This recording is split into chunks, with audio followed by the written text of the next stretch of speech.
आथिखालाव जेजेएम थामहिनबा जल जीवन मिशननि गेजेरजों बिटिआर हालामाव दैनि आंखालखौ फोजोबनो थाद'नाय गैयाजासे खामानियाव नांथाबगासिनो आरो 10,000निबो बांसिन दैनि आंखाल नखरनो दै जगायनानै होनायखौ नुनो मोननाय जादों।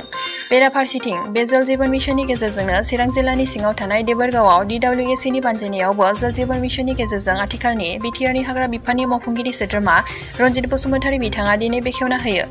लोगोसे बे हाबाफारियावनो ओनसोलनि गोबां दैदेनगिरिफोरखौ बाहागो लानायखौ नुनो मोननाय जादों।